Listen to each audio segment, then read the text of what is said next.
Eu vou colocar em tela, então, meus queridos pastores Mano Góes, João Paulo Quintela e a nossa convidada especial dessa noite, irmã Nara Lígia. Desde já quero agradecer a sua participação. Minha irmã, boa noite, seja bem-vinda.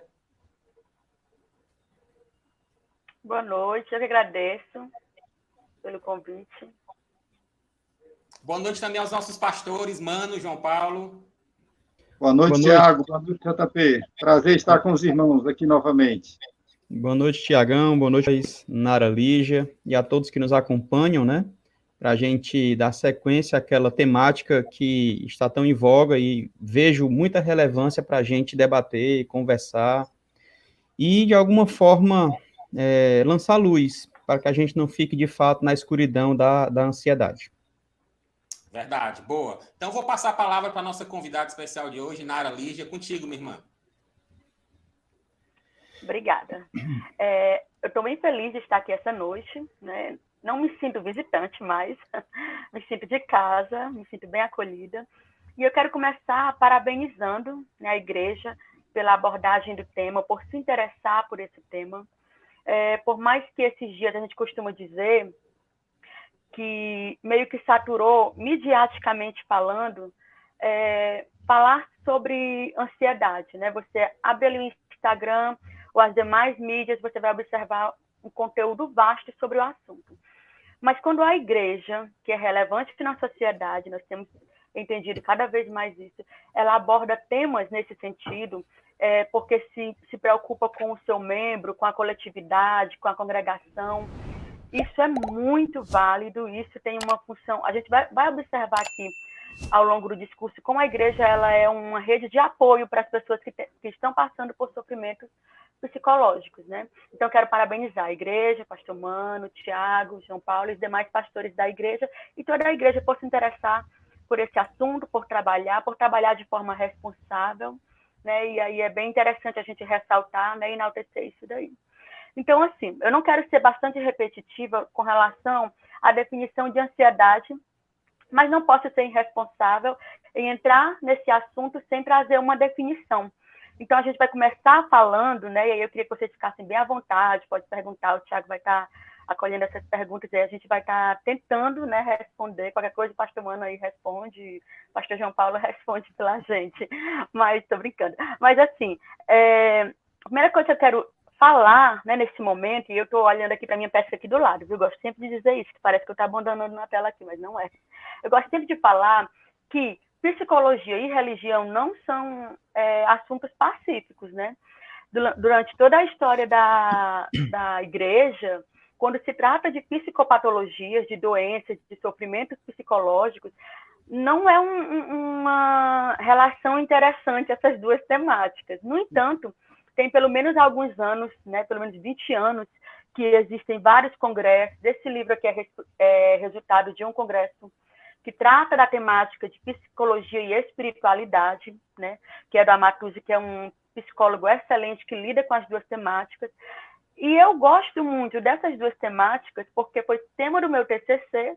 Então, eu e minha colega, né, de turma trabalhamos esse assunto pelo menos por 2 anos, né? O discurso religioso como fator de risco para a prática suicida. Então, foi muito delicioso trabalhar essas duas temáticas. Psicologia, foi bem tenso. Até porque eu queria compartilhar aqui que toda vez que a gente chegava com esse tema para os professores, ninguém queria. Houveram apenas de em torno de 15 professores, 2 professores que aceitaram, eu e a minha companheira, que ousamos lidar com essas duas temáticas, para você ver como não é fácil, né? Como esses dois temas que são extremamente relevantes, que fazem parte de um todo, que é o ente, que é o ser, que é o indivíduo, faz parte de um todo. E aí, uma vez me perguntaram, até naquele grupo, João Paulo, ciclo de estudos, né? Qual a abordagem da psicologia tem como relevante a parte da religiosidade? Nenhuma abordagem vai trazer isso como relevante. Quem tem que trazer como relevante para a psicologia é o ser, né? E aí a gente vai observar que a área psicológica, a espiritualidade, como demais outras áreas, fazem parte de um todo que sou eu e você. Então, não tem como eu dizer assim, Ah, eu sou cristão, então não vou ligar para a parte psicológica, para a área psicológica. Ah, eu sou uma pessoa que cuida da parte psicológica, então não vou ligar para a espiritualidade. Não tem. Nós temos que tratar, né, cuidar das partes que fazem de nós quem somos. E aí eu me apaixonei pela temática. Mas, Nara, sem demorar bastante, né, o que é ansiedade?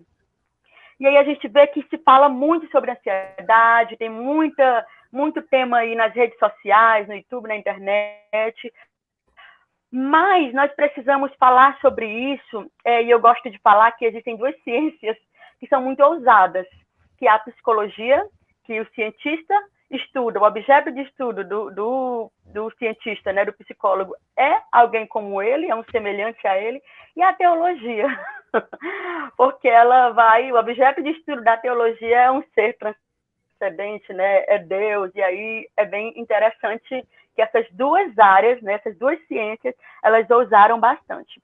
Mas, cientificamente falando, quando nós falamos de ansiedade, somente de ansiedade, nós estamos falando de uma emoção básica, que não existe nenhum ser que nasça sem ela. Porque nós temos, né, um quadro de emoções básicas, o ser humano tem um quadro de emoção básica, que é uma reação fisiológica diante de situações de perigos. É uma resposta fisiológica. A ansiedade é uma resposta fisiológica a uma situação de perigo. E aí o ser humano, eu, você, qualquer pessoa no Brasil, nos Estados Unidos, no Japão, qualquer pessoa, ela vai ter esse quadro de emoções básicas, que é medo, tristeza, alegria, ansiedade, raiva. E é interessante notar que você percebe essas emoções básicas. Nós estamos falando de fisiologia, nós estamos falando de neuroanatomia. Você vai observar uma criança de 1 ano, né, que está em processo de desenvolvimento, como o João Carlos falou quarta-feira passada, está em processo de aprendizagem, de tocar, de entender, de buscar, de saber, e ela vai, sim, expressar medo. Foi um burro. Vai sim expressar medo, vai expressar raiva, tristeza. E aí, mesmo um bebê que ainda possui emoções básicas primárias, né, está em processo de pré-organização de ser, ele vai estar, sim, ele vai manifestar, sim, medo, tristeza, né, raiva. E aí o João Paulo Quintela pode falar disso muito bem, porque ninguém vê os vídeos dele, né, com a princesinha lá, e aí vai observar que um bebê vai manifestar essas emoções básicas. Então, ansiedade é uma emoção básica, faz parte da nossa resposta fisiológica, faz parte de quem nós somos. E nós precisamos dessas emoções ditas, chamadas e classificadas de negativas, porque ninguém gosta de sentir tristeza, né? Uhum. Não é um fenômeno da pós-modernidade, é geral, ninguém gosta de sentir tristeza. Quem gosta de sentir raiva? Ninguém gosta de sentir contrariado e manifestar uma raiva. Na realidade, nós tendemos, né, a não manifestar raivas e emoções ditas ruins em coletividade, sentimos vergonha disso.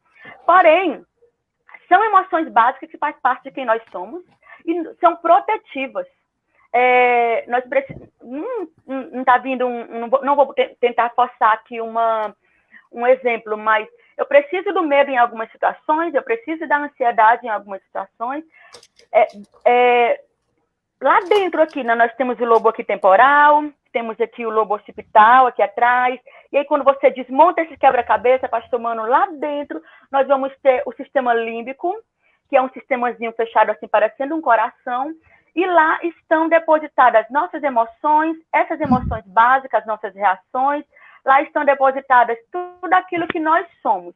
Quem criou isso? Deus. Deus criou esse sistema tão perfeito que o homem ainda está buscando estudar. Isso é muito lindo. Eu falo disso assim com emoção mesmo, porque um Deus tão perfeito que o homem está buscando estudar, né? Uma das pós que eu quero fazer é neurociência, e Deus criou todo esse arsenal que nem um computador da NASA, um computador de última geração pode chegar tão perto. Agora, Nara, quando a ansiedade, que é uma emoção básica, primária, que faz parte da nossa organização de ser, quando ela se apresenta como um transtorno, que é uma coisa que eu gostaria de falar aqui, tá bom? Thiago, sempre que quiser interromper, vocês podem interromper, viu? Que eu sou assim uma caixinha ligada, então vocês podem interromper para falar. Nós temos 3 falas que se misturam.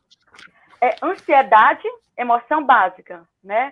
Transtorno de ansiedade, patologia, é um sofrimento psicológico, é uma psicopatologia. E quando nós falamos de crise de ansiedade, que se popularizou muito falar isso, eu tenho crise de ansiedade, não é nem a emoção e nem também o transtorno de ansiedade, mas aí nós vamos estar falando de um pico de manifestação, né, da psicossomática, que é quando o meu corpo está sentindo, quando aquilo que eu estou sentindo psicologicamente, nas minhas emoções, neuroanatomicamente também falando, porque às vezes é pura fisiologia, lá na frente, se der tempo, a gente vai falar sobre isso, passa para o meu corpo, né, e o meu corpo vai evidenciar isso. Aí, por isso, as muitas manifestações nas várias áreas do nosso corpo, que é enorme, é um pacote enorme, cada ser vai evidenciar uma mistura de, vamos dizer assim, um entrelaçar de manifestações, algumas cardíacas e outras psicológicas e por aí vai, né? Mas aí ela passa a ser um transtorno de ansiedade, olha que interessante isso. Quando a minha resposta aos estímulos externos, né, aos eventos que acontecem, a minha resposta ela é sem estímulo externo ou então em demasia a um estímulo comum. Por exemplo, na quarentena do ano passado, eu vi uma pessoa que dirigia há mais de 20 anos, não conseguia tirar o carro da garagem, porque estava passando por um estresse pós-traumático, dentro de um luto, e o luto por si só já tem 2 quadros, que é ansiedade e medo, e aí uma série de outros fatores que não dá tempo de falar aqui. Mas não conseguia tirar o carro. O que é isso? É uma reação, né? Tanto fisiológica quanto psicológica, em demasia a um estímulo externo. Estava com medo de sair, e era um estímulo comum, rotineiro. Então, o que é que um transtorno de ansiedade faz? Ele vai trazer com intensidade as emoções de forma desproporcional. Gente, isso é muito doloroso. Quem está passando por um transtorno, pela psicopatologia, é muito doloroso. Para você ter noção, chega a despersonificar a pessoa. A pessoa ela é de um jeito, ela tem uma personalidade, ela tem uma forma de reagir, de lidar, de falar. E aí, esse transtorno, ele chega a despersonificar. Nem a pessoa mesmo se reconhece, os familiares se reconhecem, né? Quando é um quadro avançado, né? É interessante falar isso. E aí, esse transtorno de ansiedade, é muito importante falar isso como um pacote inteiro, para não deixar as falas soltas, né? Tem essa questão da intensidade e também ocasiona incômodos e limitações. Incômodos, que é através da psicomática, a sensação do corpo e também as sensações psicológicas. Quando a pessoa diz que está sentindo dor no coração, ela está sentindo mesmo. É uma psicossomática e isso, se você conversar com um médico, porque existe ainda uma descredibilidade muito grande com relação ao psicólogo aqui no Nordeste, né?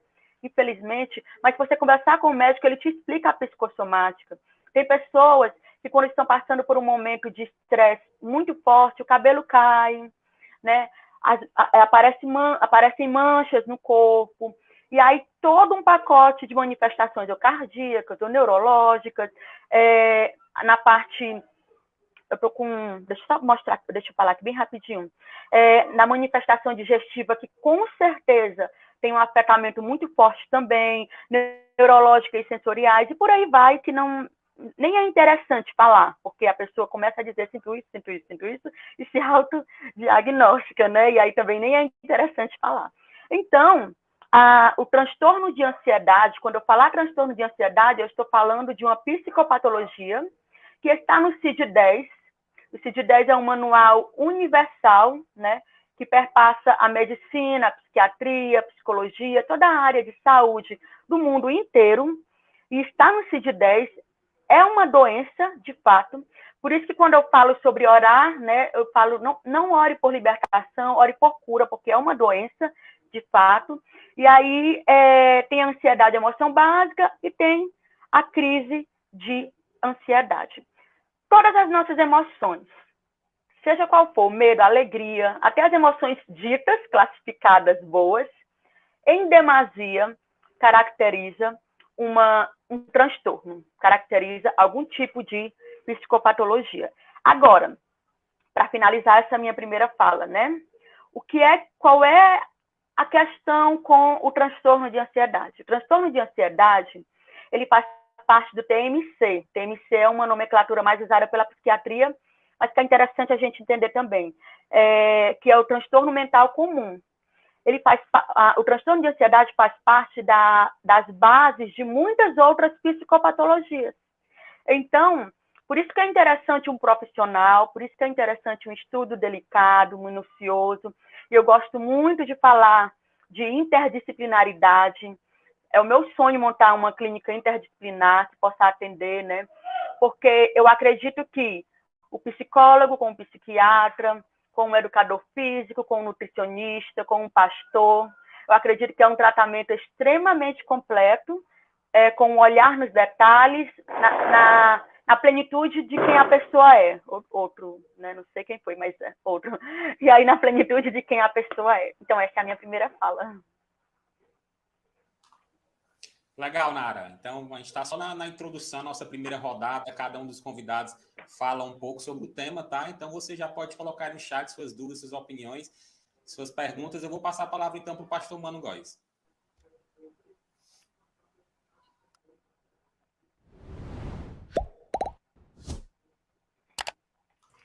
Microfone, mano. Obrigado, pastor. O microfone. Perdão, tenho feito isso muito. Estou até ansioso por conta disso.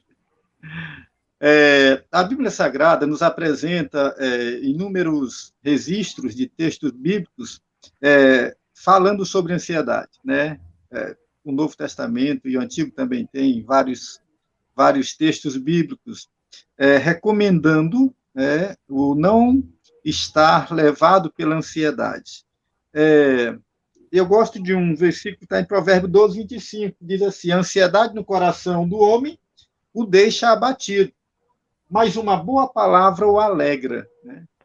Logicamente que eu não tenho como rapidamente dizer a dimensão dessa ansiedade, muito provavelmente é a ansiedade comum, mas ele diz uma coisa bonita e interessante, e que para nós pastores acaba sendo uma ferramenta de trabalho. Né? A palavra, uma boa palavra alegra. Palavra cura? Ansiedade?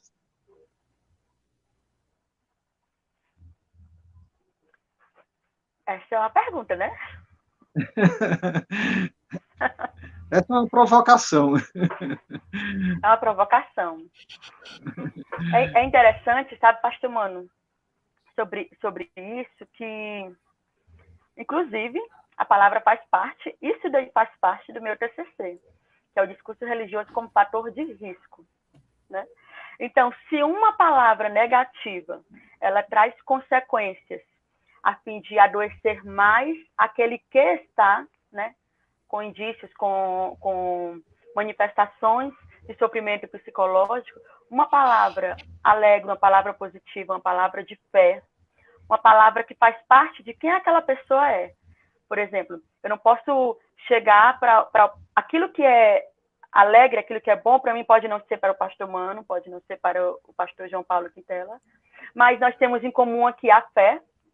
Então, usar a palavra de Deus como um recurso de esperança, de fé, e fé é algo bastante interessante, até para a gente dialogar sobre isso. É curador, é acentuador da cura. Legal. JP. Vamos lá, eu queria, primeiramente, agradecer, né, a Nara mais uma vez por estar com a gente e trazer um tema super relevante e de forma bem didática, com muito conteúdo. Obrigado, Nara, e parabéns. Viktor Frankl, ele vai dizer no livro Em Busca de Sentido, e aí é o clássico dele, né, que todo ser humano tem que ter um sentido. E aí ele vai explicar como foi que ele conseguiu conviver e sobreviver, enfim, tendo sentido e tal. Nós, como cristãos, nós temos, ou devíamos ter, uma convicção, um sentido maior, né, um sentido amplo. Desde o início lá, e aí é onde eu bato muito na questão do discipulado, nós, como cristãos, precisamos entender essa verdade, de que nós temos um sentido. A gente não simplesmente confessou Jesus para se tornar membro de uma igreja, muito pelo contrário, nós temos algo muito maior. Narinha, clinicamente falando, não sei se a palavra é essa, né, mas esse sentido, essa convicção do cristão, essa certeza de que o cristão tem um foco no alvo, que é Jesus Cristo de Nazaré, isso pode facilitar em meio à crise de ansiedade? Eu sei que evitar com certeza, e talvez seja essa a sua palavra em relação à pergunta do Mano, mas em meio à crise já, dentro da crise, a gente consegue também extrair essas convicções para a gente conseguir, entre aspas, se libertar, ou, como você usou a palavra, curar essa crise de ansiedade? Você falou de um personagem muito interessante, que é o Victor Frankl, né? Ele diz algo que... E eu preciso só porque isso vai trazer margem para a resposta que a gente vai falar, o diálogo aqui. Okay.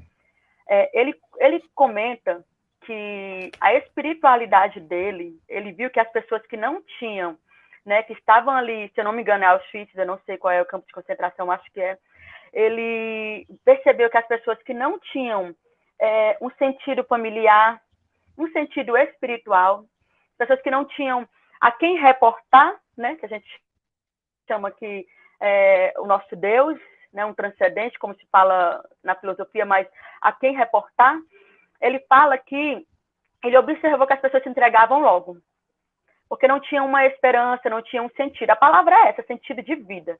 Que as pessoas que possuem um sentido de vida, você vai observar pessoas que são dadas a fazer coisas boas, né, entregar cestas básicas, essa parte social, elas se sentem bem, né, elas se sentem saciadas emocionalmente, vamos falar assim, satisfeitas. E aí é um sentido de vida para aquela pessoa. No entanto, quando falamos de espiritualidade, quando falamos de fé, deixa eu usar essa palavra bem mais... Quando falamos de fé no processo de controle da ansiedade, ou então no processo de quem já está inserido e quem está vivendo esse momento, eu tenho aqui uma pasta com 17 artigos, só não tenho mais artigos porque nunca mais eu pesquisei sobre esse assunto mais a fundo, né? Eu tenho aqui 17 artigos de estudos que não são estudos, não são teses, não são aqueles comprovados cientificamente que tem lá no Face, certo? São estudos mesmo de pessoas que pegaram fenômenos de vivências, que pegaram pessoas e fizeram uma margem, e ali pegaram uma estatística e estudaram mesmo casos de vidas, né? E aí eles observaram que existe um papel acrescentador da fé, dos ritos religiosos, da sensação de pertencer a uma comunidade religiosa, uma rede de apoio, a sensação de ter o outro, de pertencer a uma comunidade, e isso é acrescentador nas psicopatologias. Eu já falei em algumas lives, mas eu queria, até para pastores, né, eu aconselho esse livro aqui, ele é excelente, do psiquiatra Paulo Dalgalarrondo, que trata religião, psicopatologia e saúde mental. Qualquer pessoa lê, né, porque não tem aquela linguagem científica ou pesada demais. E aí, olha que interessante sobre o que o João Paulo levantou, o pastor João Paulo levantou aqui. Na questão, não vai ser crise de ansiedade esse dado que eu vou falar, certo? Mas olha que interessante. De 850 casos avaliados de homens... Não, deixa eu ver aqui. Não é esse aqui. De homens com mais de 65 anos, internados em hospital geral, por causa de depressão, verificaram que aqueles mais apoiados pela religião apresentaram menor frequência para depressão, com efeito mais interno naqueles, isso aqui de pessoas que sofriam algum tipo de doença que geralmente desencadeava na depressão. E aí são dados científicos, né? a frequência religiosa esteve associada a menos casos de depressão entre católicos e também evangélicos. Aí tem um outro aqui muito interessante, que diz assim, ó, que os autores investigaram, né, deixa eu ver, que a taxa de países, taxa de suicídio em países, gente, eu tô de óculos, né, verificaram que em mulheres menor frequências de suicídio, aquelas que frequentavam igreja e possuíam menor crença religiosa. Eu estou lendo aqui do trocado, não vou nem ler mais, mas nesse aqui também vai falar de ansiedade. Aqui embaixo diz assim, ó, também revisaram 76 estudos que avaliavam a associação entre transtornos e sintomas ansiosos e religião. De 69 observacionais, 35 eram pessoas que frequentavam uma igreja, que manifestavam a fé, menores níveis de ansiedade ou medo em pessoas mais religiosas. Eu poderia ler umas 10 páginas aqui, ia tornar cansativo. É comprovado, certo? Cientificamente. Somente o Brasil tem problemas de declarar publicamente que a religiosidade, que a fé, o pertencer a uma comunidade religiosa, né? Existe não sei se eu vou falar o nome dele certo, um filósofo muito conhecido chamado Durkheim, que ele foi pioneiro em 1892 de ligar os dois assuntos, e em 1892 ele já levantou dados de pessoas que participavam de uma comunidade religiosa. Queridos, até possuir o rito religioso. Quinta eu tenho que ir para a igreja, domingo eu tenho que ir para a igreja, sábado eu tenho célula, eu tenho culto de jovens. Isso é um fator preventivo e também se associa à cura. Porque isso vai desaguar na esperança, vai desaguar na manifestação comum de uma ideia, de comungar da mesma fé. As canções, a musicoterapia, como foi falado quarta-feira passada, é um excelente fator também para quem está evidenciando, para quem está passando.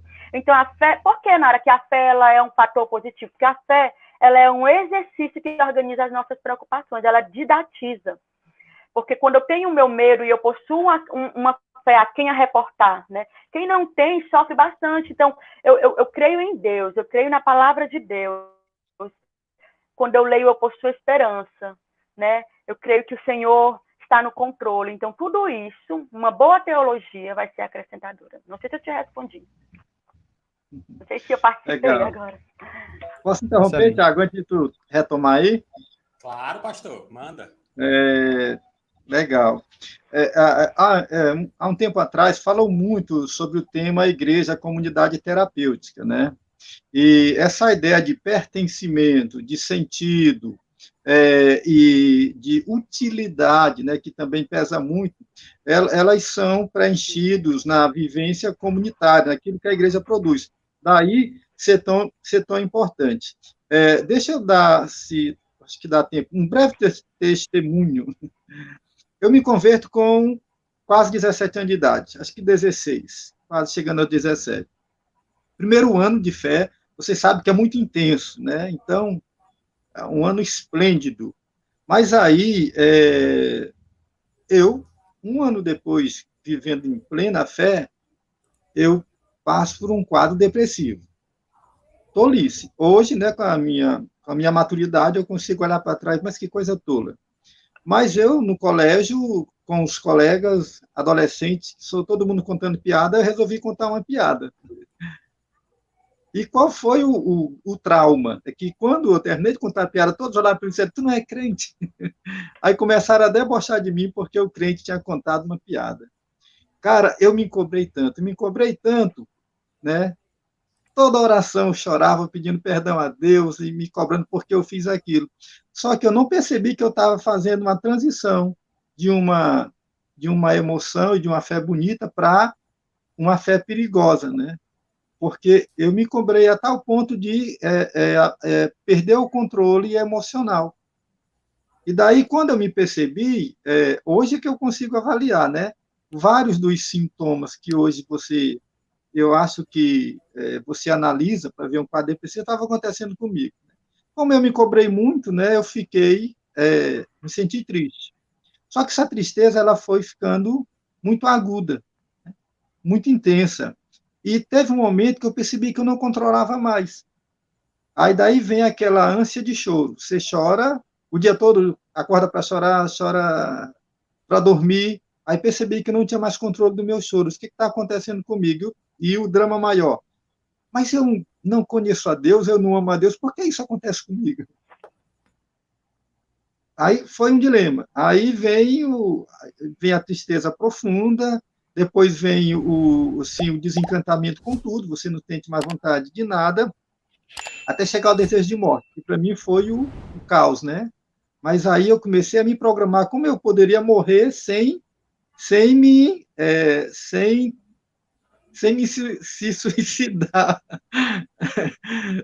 Eu queria morrer, mas eu não queria porque eu achava que se eu me suicidasse, o pecado ficava maior ainda, mas eu não aguentava aquela dor. Então eu queria, Deus me deu uma maneira de morrer, como é que eu programo, como é que eu projeto isso?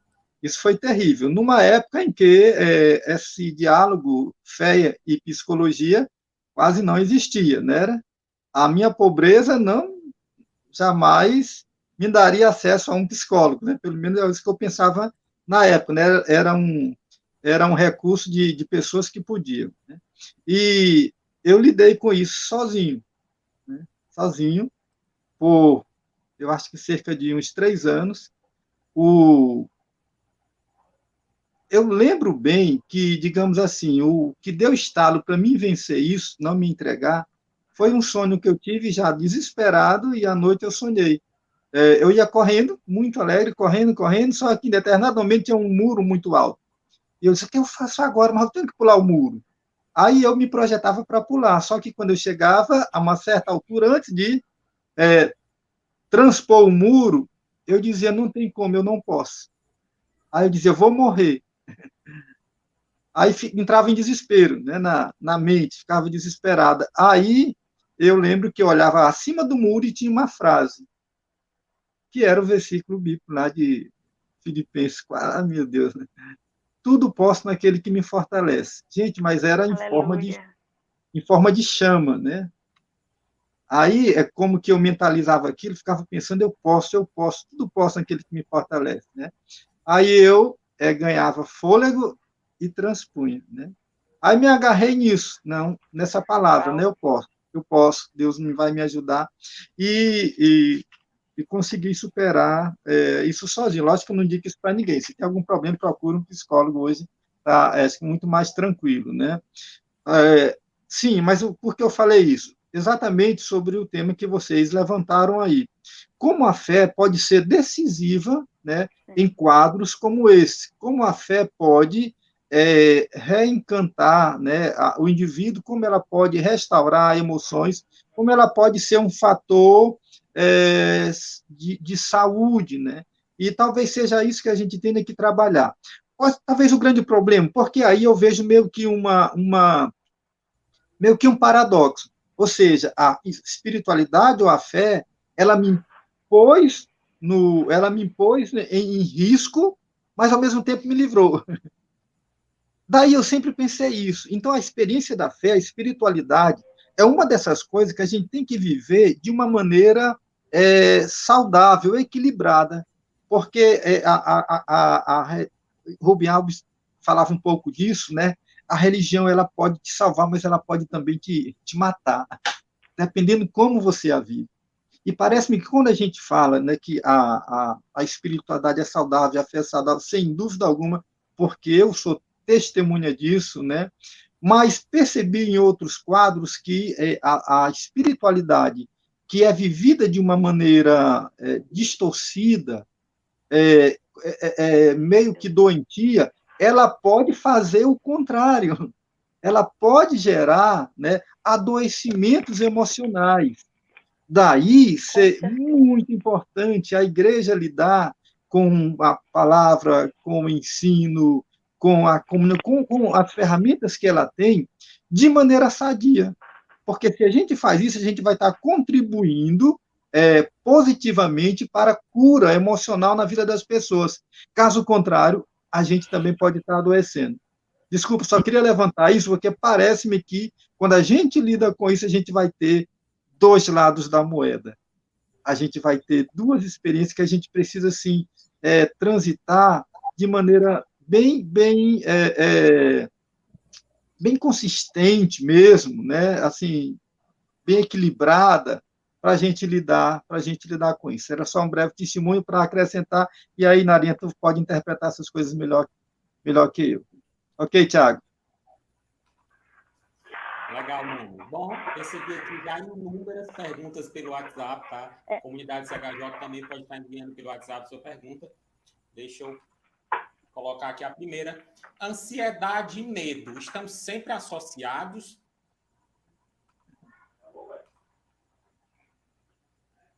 Eu não ouvi. Pode falar só mais uma vezinha? É porque a internet está chegando aqui. Pode falar só mais uma vez, por favor? Ansiedade e medo estão sempre associados? Ansiedade e medo fazem parte. São duas emoções básicas muito parecidas. A gente tem que concordar com isso, né? A gente, às vezes, não consegue distinguir com a proporção. Elas são duas emoções básicas que nós classificamos ruins, mas são protetivas. Eu gosto de falar que elas são protetivas. Eu quero voltar no que o Mano falou, porque o pastor Mano levantou, é muito interessante, muito. Preciso voltar lá. Mas eu vou responder isso daqui. Agora, elas fazem parte do pacote básico, quando se tornam um transtorno, de muitas psicopatologias e de momentos de sofrimento. Por exemplo, nós estamos vivendo um momento muito delicado que só isso daria um diálogo, que é o luto coletivo. A igreja tem que se preparar para o pós-pandemia, né? Nós precisamos, até como ser no meio de uma coletividade, precisamos nos preparar para isso, porque são tantas pessoas enlutadas. E aí, dentro do luto pessoal, medo e ansiedade caminham juntas, pelo menos por mais ou menos uns 2 anos. É tanto que, conversando com uma pessoa muito querida, né, a gente conversou ali por umas semanas, após a partida de um ente querido dela, ela disse uma frase que eu nunca vou esquecer. Por que ninguém me disse que o luto... Por que nunca ninguém disse que o luto é uma manifestação de medo e ansiedade? Porque realmente é. Medo e ansiedade são emoções básicas. Cada uma, em demasia, separadas, caracterizam transtornos. Tristeza, medo vai desaguar em síndrome do pânico, né, e muitos outros transtornos. E ansiedade em transtorno de ansiedade, crise de ansiedade, eventos de ansiedade, porque nem sempre é um transtorno, às vezes é apenas uns eventos, um indício, um começo. Eu não acredito que eu estou enrolando vocês, porque eu não lembro da pergunta, eu lembro que tinha medo e ansiedade, eu comecei a falar sobre isso, me perdoa. Elas estão sempre associadas, né? Não, elas não estão sempre associadas, elas se apresentam separadamente. Depressão pode ter indícios de ansiedade por não saber lidar com aquelas emoções naquele momento, durante a patologia. Elas não estão sempre associadas, mas existem muitas psicopatologias. As duas fazem parte do TMC, que é transtorno mental comum, do pacote TMC, que caracterizam, por exemplo, febre, dor de cabeça, não são sintomas comuns de muitas apresentações, manifestações comuns. O medo e a ansiedade, como emoção básica, se apresentam em muitas psicopatologias. Eu acho que, falando assim, ficou prático, né, para a gente entender. João Paulo, você vai voltar no tema que o pastor Mano falou, porque eu estou aqui me segurando também. Não, você pode ficar à vontade. Deixa eu só tentar contribuir também, né? Que, por exemplo, a gente, de fato, precisa ter sempre esse equilíbrio, tá? E eu vou sempre analisar essa questão de depressão, de ansiedade, sempre com esses dois lados. Eu vou olhar sempre para a fé e espiritualidade, eu não posso me desvencilhar disso, mas também não vou anular a questão clínica, não posso, de forma alguma, deixar para trás a questão médica, né? Isso eu tenho que ter total cuidado. Quando eu olho para a Bíblia Sagrada, por exemplo, eu encontro grandes referências, grandes personagens que atravessaram essa situação de depressão mesmo, de ansiedade mesmo. Tem aí o Elias, tem o Davi lá em Salmo 13, por exemplo. Deixa eu só ler aqui o Salmo 13. Não dá para ler todo não, né? Mas Deixa eu ler aqui só o versículo 2. Seria interessante todo ele, mas o versículo 2 vai falar assim, ó. Até quando consultarei a minha alma, tendo tristeza no meu coração cada dia? Até quando se exaltará sobre mim o meu inimigo? Aqui o Davi, ele está declarando, se você olhar o contexto, uma crise, um momento onde ele busca a Deus e não encontra as respostas que ele quer, onde ele busca a Deus e não encontra uma saída, onde ele tenta resolver de todas as maneiras aquilo que estava, entre aspas, te prendendo, né? Estava prendendo o Davi, o salmista Davi. Então, esse sentimento espiritual, esse momento espiritual, eu sei que é vívido, eu sei que é necessário. E mesmo em meio à crise, Davi clamou, Davi buscou, Davi tentou, e aí, de fato, encontrou. Tem uma pesquisa, aí já olhando para o outro lado, tem uma pesquisa bem antiga, que eu não encontrei mais recente, que vai dizer o seguinte: as pessoas ansiosas, elas se preocupam, a sua preocupação está assim, ó, 40% em coisas que não vão acontecer nunca. Eu fico pautando a minha preocupação, aquilo que o Mano fala, né? A pré-ocupação. Você se ocupa por antecedência, por coisas que nunca vão acontecer, 40%. 30% em coisas do passado que não podem ser mudadas. Já aconteceu. Aí eu fico preso ao passado, eu fico trazendo à memória angústias passadas e fico me alimentando disso. 30%. 12% em críticas de outras pessoas, na maior parte injustas, como, por exemplo, esse acréscimo meu, uma piada que eu contei quando era mais novo e era crente, não podia contar. 12%. 10% sobre a saúde, que piora com o estresse. Ora, se eu estou enfermo, mas eu fico ansioso, vai piorar ainda mais. Vou ficar estressado, vai piorar ainda mais. 8% sobre problemas reais que precisam ser enfrentados. Pronto, só para a gente parar por aqui. Ou seja, 40% em coisas que nunca vão acontecer. 30% com que já passou, eu não tenho mais como resolver. 12% com alguma crítica que me atinge e eu não tenho, aí é onde entra mais uma vez a logoterapia, né? Eu não tenho um sentido real que me mova, né? Que me movimente para um alvo. E 10% com algo, aí tem 10% com a enfermidade e 8% com algo que realmente acontece, eu estou vivendo, eu preciso resolver, mas não tenho força, porque essa ansiedade me consome. Aí eu preciso buscar, além do auxílio espiritual, com pastores, com aconselhador, com aconselhamento, com a Bíblia Sagrada, com oração, mas também com ajuda médica. Eu acho que esse equilíbrio é necessário. Esse equilíbrio eu acho que é fundamental. Eu vou buscar o médico na minha crise, mas assim, eu como cristão, eu não posso dizer nunca que você perca as suas convicções, ou deixe de orar, ou deixe de buscar a Deus. Quando eu olho para o texto que nós falamos aqui, mano, Mateus capítulo 6, o Cristo vai dizer, cara, o que é a vida de vocês? Eu cuido de um monte de gente aí, de um monte de coisa aí, de planta, de animal, de... Por que que eu não vou cuidar de vocês, galera? Né? Então, assim, quando eu olho para todo o contexto, eu percebo que se eu equilibrar, as coisas vão melhorar para mim. E no versículo 27 do Mateus capítulo 6, ele vai dizer, cara, a ansiedade de nada vale. Não vai acrescentar 1 metro, 1 centímetro, 1 côvado na vida de vocês, se vocês ficarem andando ansiosos diariamente. Eu sei que dentro de uma crise o contexto pode ser diferente. Por isso que eu digo, espiritualidade, mas a busca clínica também é fundamental. Isso é tão relevante, porque assim, eu entendo que quando Jesus fala não andeis, eu não sou teóloga, né, mas vou pisar nesse terreno e voltar bem rapidinho. Eu entendo que quando Jesus fala não andeis ansiosos, é uma ordenança, é um mandamento. E é tão interessante o que o João Paulo trouxe, o pastor João Paulo trouxe agora, que tratar porque assim, a gente conversa com muitas pessoas que receberam conselhos na igreja, né? Para apenas, não vou dizer apenas de forma depreciativa, mas que apenas ore, jejue, e não busque um médico, e não busque um psicólogo. Um psicólogo não deve ousar dizer que não busca um médico e um psiquiatra. Um psicólogo não deve ousar dizer que a espiritualidade do outro, porque eu sei que houveram eventos, né? Mas devem ser denunciados quando se um psicólogo falar isso, que não deve buscar a espiritualidade e tudo mais. Porque, veja bem, às vezes o que parece ser um transtorno de ansiedade é uma desregulação, um desregular hormonal da tireoide. Olha só.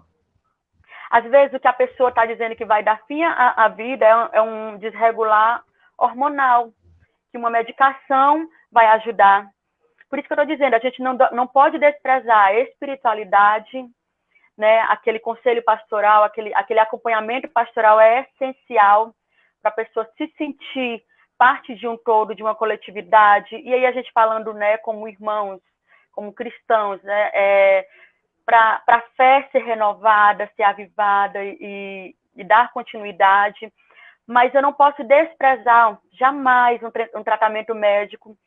Houve um caso, no começo da quarentena do ano passado, que a ansiedade se apresentou de uma forma tão estranha, tão em demasia, que eu ousei, mesmo sem ter finalizado ainda a formação, olhar e dizer, não é apenas um transtorno, não é só o transtorno de ansiedade, tem algo mais fisiológico. E quando a pessoa fez os exames, ela estava com problemas de tireoide, hipotireoidismo.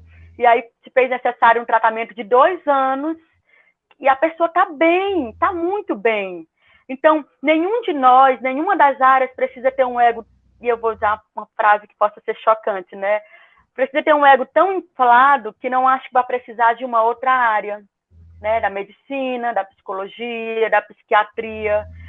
Psicólogos e psiquiatras se debateram durante muito tempo e agora perceberam que são a receita completa para a saúde mental, né? Completa, assim, dentro da ciência. E aí eu penso que a fala do pastor João Paulo é extremamente interessante. Agora eu vou trazer uma provocação. Não vai dar para sair correndo, né? Mas eu vou trazer uma provocação aqui. Eu não sei no contexto de vocês, mas eu ainda vejo muita relutância e muita resistência dos líderes da igreja em dizer a frase, procure um psicólogo. Eu ainda, nos dias de hoje, pelo menos aqui para o lado do Nordeste, porque eu converso com pessoas do Sul também, do Sudeste, eu vejo que lá não possui essa resistência tão grande. Mas ainda nos dias de hoje, os irmãos vão falar com a irmã, que é psicóloga, quase com medo, sabe? Porque ouviu algumas coisas e aí é onde o discurso... E aí eu vou entrar aqui no assunto que o pastor fez um link com o que o pastor Mano falou, é onde a questão da parte ruim, né, da má espiritualidade, onde vai ser um risco para quem está sofrendo, não vai ser um risco para quem não tem a psicopatologia, mas para quem está em sofrimento psicológico, ter a sua fé ali descreditada, ser colocada em xeque ali que ela não tem fé em Deus, por isso que ela está passando, porque ainda nos dias de hoje se usa muito, é doloroso, muito esse discurso. E aí eu poderia falar de N fatores aqui, né? Só que o discurso religioso, tanto, eu vou citar nomes para não ficar uma fala, certo, distante, tanto para quem está pregando, para quem está ministrando louvor, e aí eu peço com licença para citar os pastores, né? Ou os pastores e com seus aconselhandos ali no setting pastoral, né? Então, esse discurso carregado porque por mais que alguém possa olhar e dizer assim, não, isso não existe hoje, isso existe muito hoje. Isso existe bastante. O meu inbox, o meu privado, né, ali, o Messenger do Instagram é carregado de testemunhos de pessoas que estão sofrendo nesse Brasil inteiro por causa de um discurso, de uma imposição. E aí, existem alguns pontos, por exemplo, de uma má teologia, que a gente pastor Mano levantou e é muito interessante, de uma má teologia, de um mau ensino bíblico, dizendo, por exemplo, colocar a fé como alvo a ser alcançado para vencer problemas, Ou então o discurso do poderio humano, se você orar, se você jejuar, você não vai passar por problemas na vida. E aí essa pessoa ela vai experimentar fracasso e frustração mais o que ela carrega. E isso vai ser acrescentador no fator de risco, vai ser uma bagagem mais pesada. É onde a religião entra, que mata, que machuca, né, que fere. Aí, muitas vezes, o nosso discurso é carregado... Eu falo mesmo com entalo aqui, porque é doloroso. O nosso discurso é mais carregado de isso... por causa disso, de culpabilidade, do que de recursos que a pessoa possa carregar e melhorar e ter uma saída, né? Até a esperança errada, ela pode ser... já que a gente falou de religião, eu vou citar aqui... Posso citar uma outra religião? À vontade. Posso? Pronto. Depende do Existe Thiago, uma religião... Deixa, Thiago. Existe uma religião que ela passa uma esperança errada, e essa esperança errada aumenta o índice de suicídio entre os congregandos, que é o espiritismo. A pessoa imagine nesse momento de luto coletivo, a pessoa está num luto, e aí ela vai ali, né, e ela tem contato com aquela pessoa que faleceu, aquela pessoa dizendo que está com saudade, quer encontrar ela, e existe um alto índice entre os espíritas de suicídio. Ou seja, o poder do discurso religioso, o poder da má teologia, uma teologia não, mas uma religião mal, né, sei lá, vamos dizer assim, mal conduzida, como pode acelerar o processo, ou então maltratar, ou então piorar o processo adoecedor psicológico. E aí tem uma coisa que o pastor Mano falou que é muito interessante, para eu encerrar aqui minha fala, porque eu falo demais, eu sei, gente. O pastor Mano falou algo, o discurso o testemunho que o pastor Mano deu, olha que interessante. Por um cristão, diria assim, o pastor Mano, Deus falou com o pastor Mano em sonho, como nós cremos assim, e isso o tirou daquele vale de depressão, do vale da sombra da morte. O Senhor protegeu ele. O discurso de um cético corrobora o discurso do cristão, sabe por quê? Porque ia dizer assim, vai corroborar como é interessante a espiritualidade. Não, o pastor Mano teve um sonho que usou mecanismo, conteúdo que ele já tinha dentro dele, e esse sonho, a vontade dele de sair deste problema, esse sonho pegou esses recursos e usou, por isso que ele saiu dessa situação de crise. Entende como a espiritualidade é importante?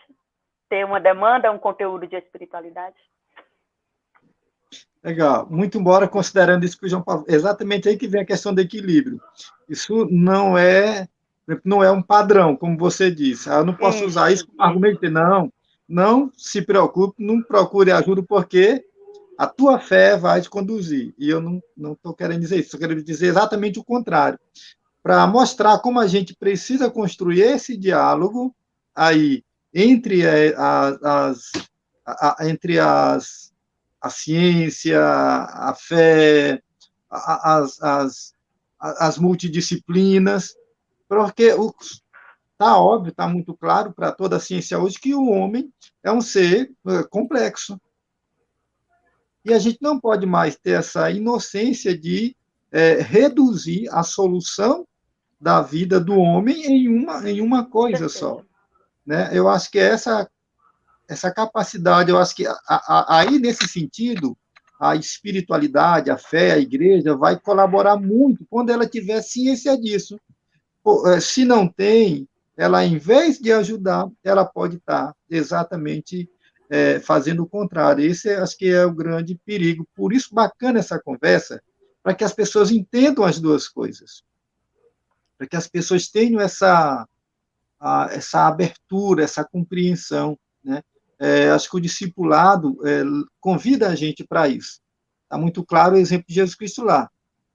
A fé, lógico que você transporta um monte de um lugar para o outro, segundo Jesus. Mas o mesmo Jesus disse, olha, se alguém vai para uma guerra, primeiro avalia se com um tantinho de soldado dá para vencer um exército bem maior.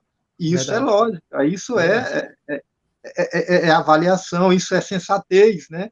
O que, às vezes, a gente abandona. Aí vem os grandes perigos. Daí, Narinha, a pergunta seguinte que eu ia fazer era exatamente essa. A fé não blinda. Esse é um terreno escorregadio quando a gente afirma essas coisas. Como assim, mano? Não blinda? É um terreno crucificador. Pois é lodo puro.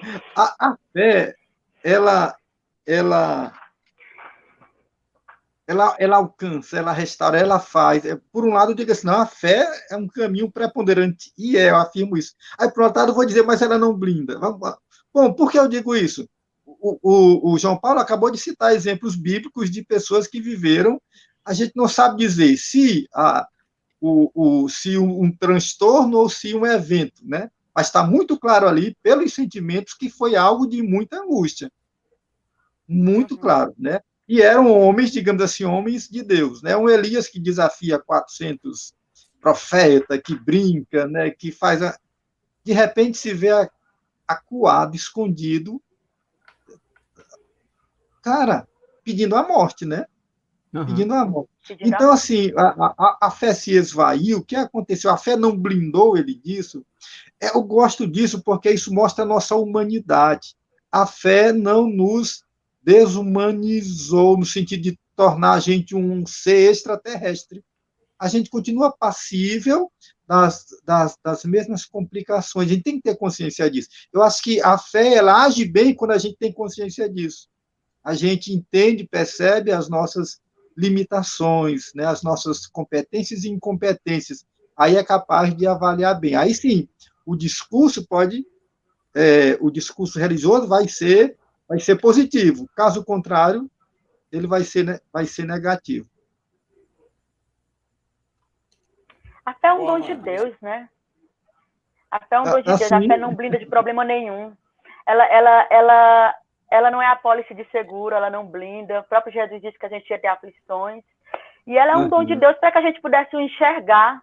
Só que fomos ensinados errados, né? A gente foi ensinado errado, a gente aprendeu errado, ensina errado às vezes, de que quem tem fé não vai passar por problemas e aí... Mas estamos aprendendo. O cenário está mudando. Eu tenho esperança.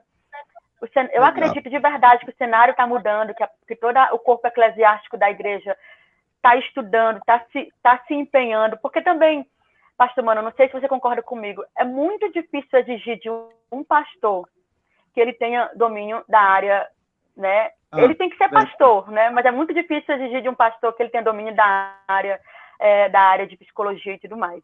Mas é como você falou, João Paulo falou, o que nós precisamos é ter um equilíbrio sobre isso. A fé não blinda de problema nenhum. A gente tem percentuais de quem tem, né, como foi falado, uma comunidade religiosa como rede de apoio, como um processo de cura, como um lugar de cura. Quem tem fé, para quem possa se reportar também. Mas no setting terapêutico ou na clínica psiquiátrica teremos cristãos e não cristãos, céticos e pessoas de fé, porque somos humanos, né? Cara, deixa eu dar uma palavrinha rapidinho, Thiago, por favor. Eu sei que você já está com o tempo aí. Em relação a isso que a Nara falou, cara, eu acho muito importante a gente falar, a gente trazer à tona. Se você vai fazer uma viagem do Ceará para São Paulo, de avião, certo? Aí tem duas opções, um piloto e um copiloto, ou um pastor e um presbítero. O piloto e o copiloto sabem guiar aquele avião lá, só tá de boa. O pastor e o presbítero sabem orar. Os caras sabem orar pra caramba. Quem é que você vai querer que pilote esse avião para você do Ceará a São Paulo? Provavelmente, se você não for ansioso, ou se você for um crente equilibrado, que seja o piloto, né? É a mesma coisa da área que a Nara falou aí. Um pastor querendo entrar na área do psicólogo. E não só isso. Um pastor querendo entrar na área do cientista político. Só o que tem hoje, tá? Um pastor querendo entrar na área de vários outros setores e segmentos. Que não nos cabe, cara. A menos que nós tenhamos essa especialização. Se eu, de fato, buscar uma especialização psicológica e tal, beleza. Caso contrário, amigo, faz a tua biblicamente, aconselhando biblicamente, e o que for clínico, e aí você vai ter que ter o discernimento e tal, encaminha para quem de direito, entendeu? Encaminha para quem de fato tem essa capacidade. Porque senão, aí sim, a tua espiritualidade, ou a minha, se o caso for eu, vai atrapalhar a pessoa. Aí não vai libertar, como disse o Mano, vai matar, como disse o Mano, parafraseando o Rubem.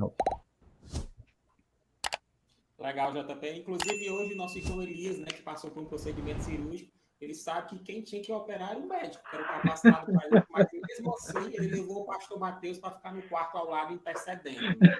Olha aí. Muito baseado no que o pastor JP falou.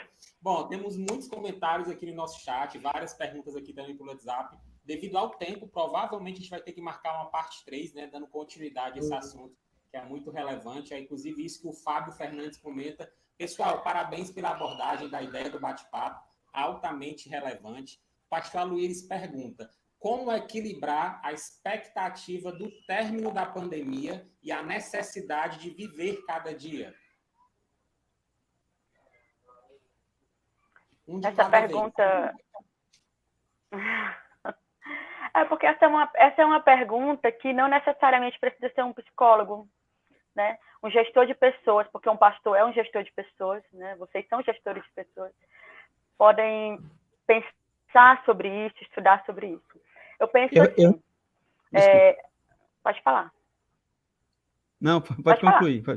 Tá. Pode concluir. Eu penso que é um momento de estudo. Lembra que eu falei no começo que o meu sonho é trabalhar com interdisciplinaridade? Eu acho que nós estamos precisando de humildade, né? Eu ensinei horrível para tirar isso. Nós precisamos de humildade, sentar, fazer uma coordenação, uma rede de apoio e escutar uns aos outros e pensar como nós vamos lidar com o luto coletivo, com o estresse pós-traumático. Recentemente, eu fui chamada para fazer uma oração junto com o pastor e a sua esposa no final do culto. E tudo que a pessoa estava descrevendo, naquele momento eu era irmã da igreja, então eu não entrei com nenhuma intervenção, até porque não houve uma solicitação, mas tudo que o Senhor estava descrevendo, aquele irmão, era um estresse pós-traumático, do medo de perder o negócio, de o negócio quebrar, sabe? De não conseguir dar conta. Então, teremos muitas pessoas assim. Agora, o como... Eu penso que a igreja, nesse momento, tem que sentar, tem que estudar, tem que conversar, tem que ver medidas terapêuticas. Tem muita coisa simples que podem ser feitas. Não são coisas grandes, sabe? Não, porque a gente fala muito, o discurso do psicólogo vai ser sempre assim, faça terapia. É lógico, né? É o nosso trabalho. Mas também não é apenas isso, o recurso não é apenas esse. Eu penso que é uma hora que a igreja pode abraçar essa área, usar esses recursos e promover encontros, diálogos, ali, a rodinha, lembra do círculo de oração ali na rodinha? E aí as pessoas poderem expor, né, com intervenção pastoral e com intervenção também de psicólogos, se tiver médico na igreja. Tem muita coisa que pode ser feita. Agora, de forma pessoal, que eu não sei se a Luíris falou enquanto igreja ou de forma pessoal.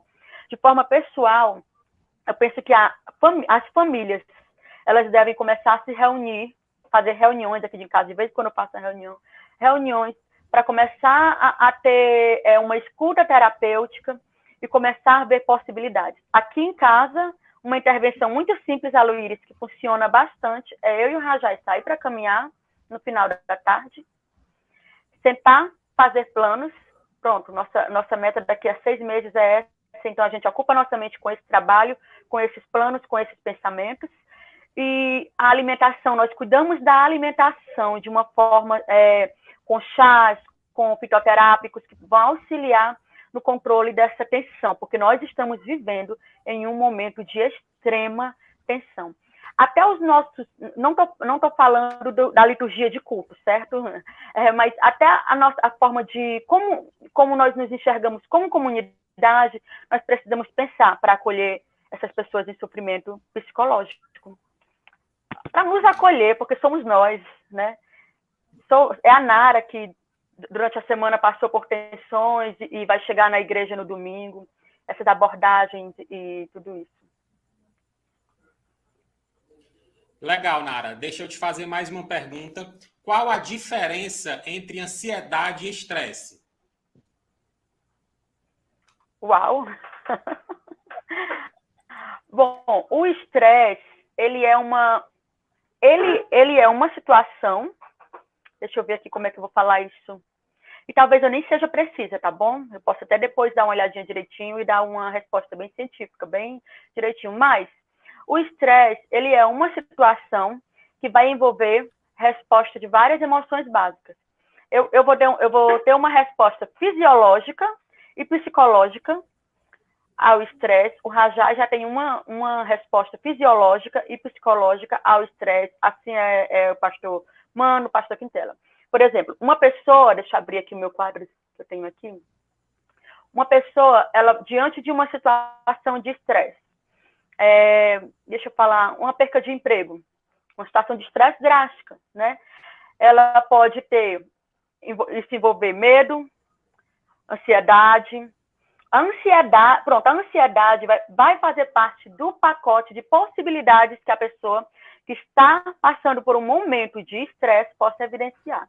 O estresse que aquela pessoa evidencia, não sei se vocês dizem aí se está dando para entender, certo? O estresse que aquela pessoa evidencia, ela pode incluir ansiedade, medo, aí em fisiologia, manifestações cardíacas, palpitações, taquicardia, lipotimia, aí manifestações, é muito comum a pessoa ter sudorese, né? Manifestações sensoriais, que é tontura, cefaleia. Tinha uma época que o Rajá, toda vez que passava por uma situação de estresse, ele sentia muita dor aqui. E aí a gente precisou entrar com uma medida, com uma intervenção. Mas cada pessoa vai manifestar isso. O estresse é como se fosse um pacote. A ansiedade, como emoção básica, ela vai fazer parte ou não desse pacote. Deu para responder, para entender? O estresse, então, talvez fosse um conjunto de sentimentos, talvez, que pode gerar depressão, ou ansiedade, ou mais ou menos isso, né? Porque quando eu falo de estresse, eu estou falando de situações, de circunstâncias, de momentos, né? Certo? E aí o estresse recorrente, transtorno de ansiedade, de síndrome do pânico, depressão, por aí vai. E às vezes a manifestação não é nem psicológica, ela é fisiológica. Uma resposta muito forte ao estresse, entendeu? Ao estresse é a manifestação digestiva. Tem pessoas que desenvolvem úlceras, desenvolvem doenças sérias, né, no sistema digestório por causa da recorrência de estresse. Podemos dizer que estresse é pressão? Pressão? Sim. Porque normalmente não só, mas sim. É uma resposta a uma pressão de qualquer ordem, né, que leva você a esse estado de picos emocionais, né, de tensos. Pronto. Aí, só que como foi perguntado sobre a diferença entre ansiedade e estresse, é preciso entender, né, que a ansiedade faz parte do pacote de respostas ao estresse. Atenção, estresse. Legal, Nara. Deixa eu te fazer mais uma pergunta aqui. Tem muitas aqui, o tempo não vai dar, então a gente está já caminhando para o final, tá? Uma crise de ansiedade pode virar pecado devido à Bíblia falar para não andar ansiosos? Eu acho que está na hora de a gente terminar. Eu penso que o tempo já se esgotou. Mas, gente, olha, essa pergunta, ela veio de um teólogo, viu? Tô brincando. Vamos lá. Aqui nós temos perspectivas, né? Eu vou responder de uma forma. Eu tenho certeza que o João Paulo Quintela vai responder de outra forma. Não se pode exigir que a Nara seja... Deixa aí, eu piso num terreno muito mais sério. Não se pode exigir que a Nara tenha a mentalidade de um pastor e vice-versa. Mas, como é complicado dizer, devido à ordenança de Jesus, que é uma ordenança, de não andar ansioso, Eu vou fazer uma analogia aqui com a lepra. Eu acho que eu vou me segurar nessa cordinha aqui. A lepra, ela era uma enfermidade. E hoje era uma enfermidade muito ligada à espiritualidade e a pecado mesmo. E aí vocês não me deixem sozinha aqui porque era, né? Ligada a uma enfermidade ligada ao pecado mesmo, a uma manifestação de pecado. E hoje nós não tratamos e não lidamos dessa forma. Agora, alguém pode dizer assim, mas nós estamos falando que Jesus disse que não andeis ansiosos, né? Só que esse não andeis ansiosos, eu caracterizo com a não confiança em Deus e não com o transtorno com o transtorno de ansiedade. Porque seria muito injusto, não vou dizer essa palavra injusto, mas seria muito cruel, vamos dizer assim. Nós somos humanos, estamos no mundo, somos passíveis de adoecer. E aí muitas doenças eu tiro pelo próprio climatério que a mulher passa ali em torno de 50 anos, é um dos sintomas, transtorno de crise de ansiedade e depressão. E aí, é hormonal. Eu não posso dizer que essa pessoa está em pecado. Não posso dizer. Eu sei que essa linguagem que eu estou falando agora, chega, eu estou gaguejando porque estou pisando em ovos, essa linguagem que eu estou falando agora, ela não é uma linguagem normativa ainda, mas será daqui a alguns anos. É como que a igreja lidava com o câncer em 1950, dizendo que era pecado, pedindo para a pessoa confessar o pecado. E hoje a gente lida de forma mais científica, né, orando pelos que estão enfermos. Eu penso que transtorno de ansiedade é uma enfermidade. Não andeis ansiosos.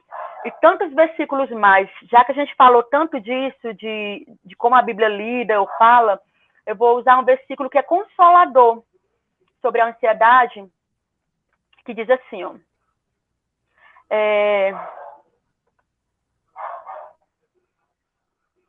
Quando a ansiedade já me dominava no íntimo, o teu consolo trouxe alívio à minha alma. Então, eu prefiro crer o Senhor nos consolando, o Espírito Santo nos auxiliando nas nossas fraquezas e entender que transtorno de ansiedade é uma enfermidade e não andeis ansiosos, que Jesus fala, é não confiar em Deus.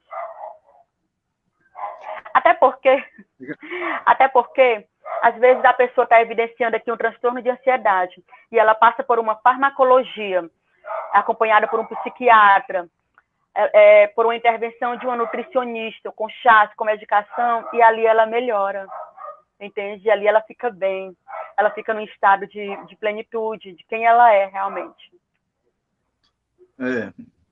Há programas passados, João Paulo tratou do tema, e a gente estava junto com ele, e ligar essa ideia, a questão da ansiedade ao pecado tem que ser bem trabalhado, e verificar todo o contexto, foi o que o João Paulo levantou muito da outra vez, levantar bem o contexto, onde está inserido a frase, né, para não tirar ela, e assim definir se pecado ou se não pecado. Na realidade, por exemplo, o contexto dessa frase,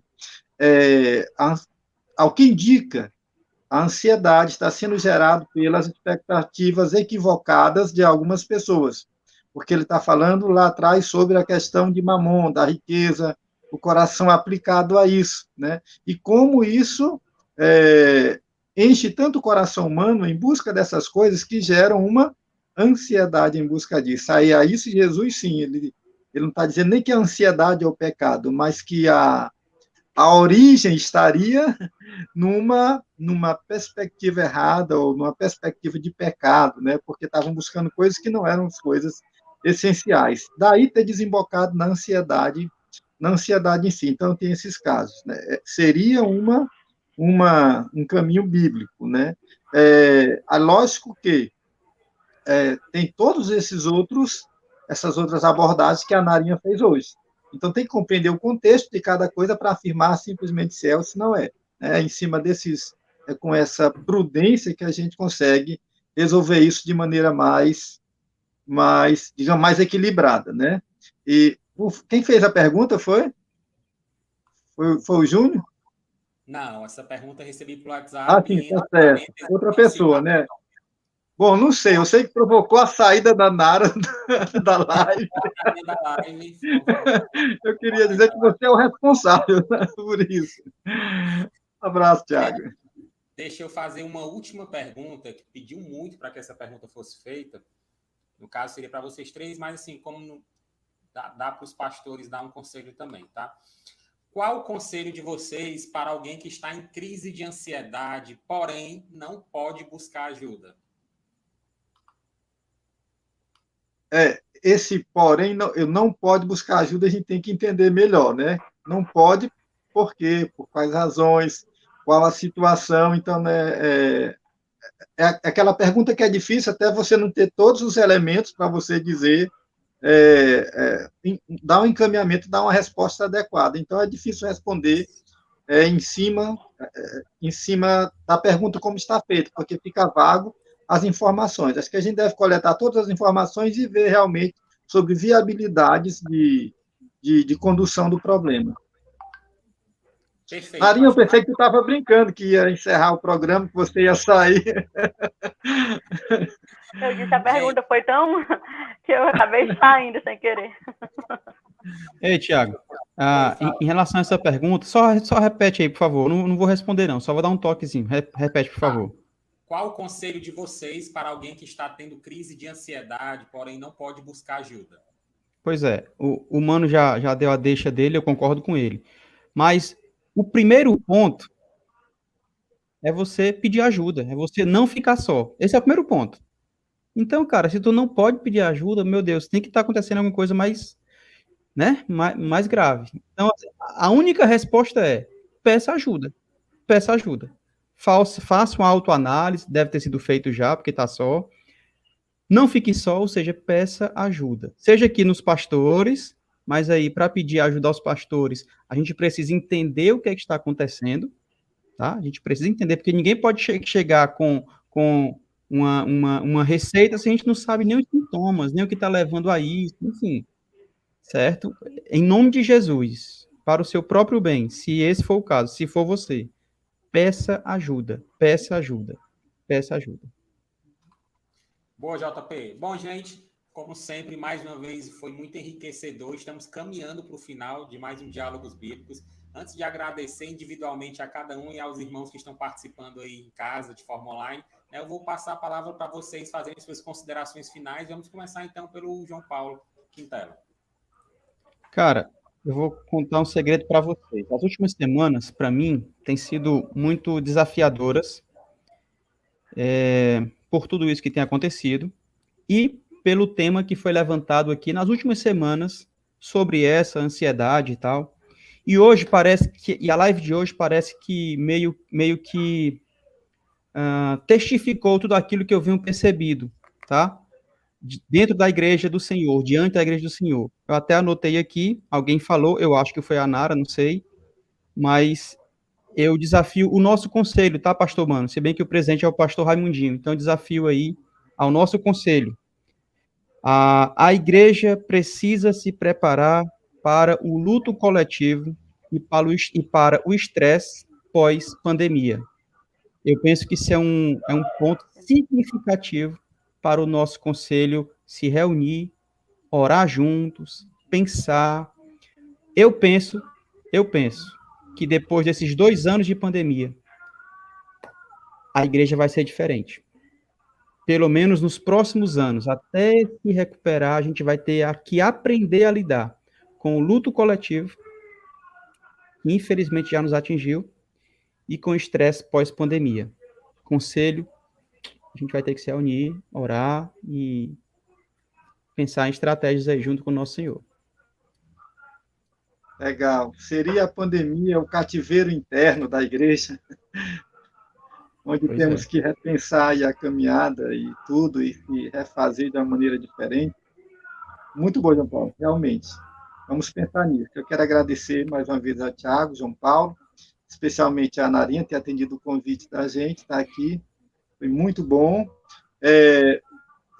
Eu acredito que ela não tenha esgotado aí o roteiro dela.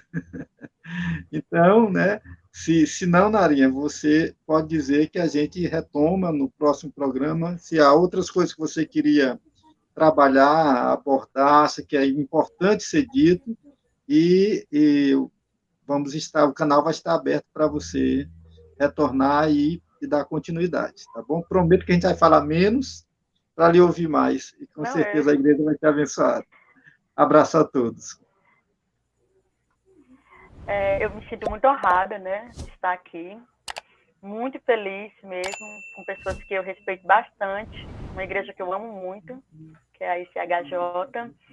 Fico feliz com a abordagem com respeito à temática, me senti respeitada enquanto profissional, né, aqui, bastante feliz, então isso é motivo de aplausos, e fico bastante feliz mesmo. Penso assim, sobre tudo que foi falado João Paulo falou e que ele levantou, foi uma fala pastoral assim, muito importante, direcionada, bastante interessante.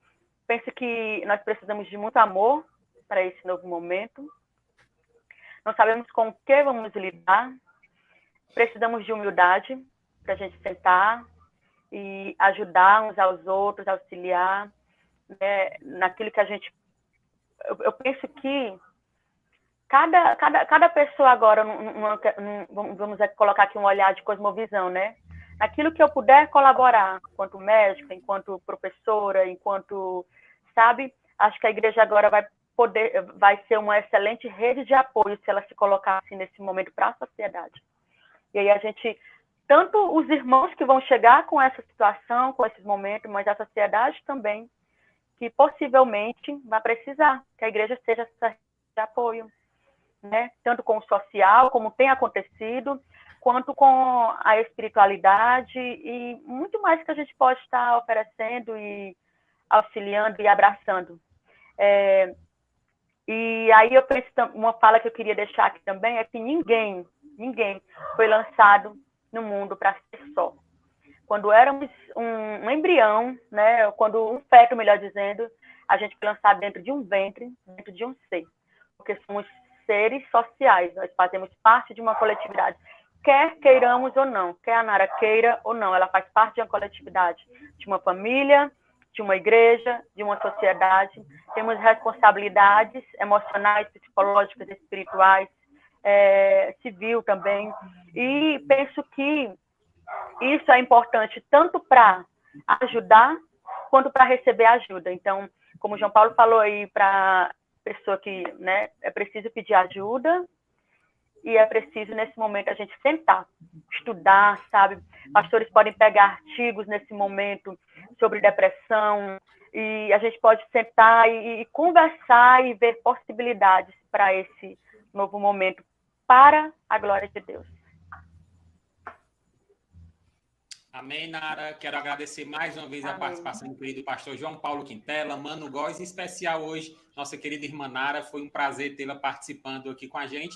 Até uma próxima. Teremos uma parte 3, provavelmente, mas os pastores decidem, eles que mandam, eu só obedeço.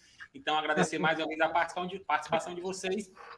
Deus abençoe a vida de cada um. Nós não falamos de prevenção e pós-venção, né? Depois a gente fala disso. Então, pronto, ficou a deixa já, né? Pronto.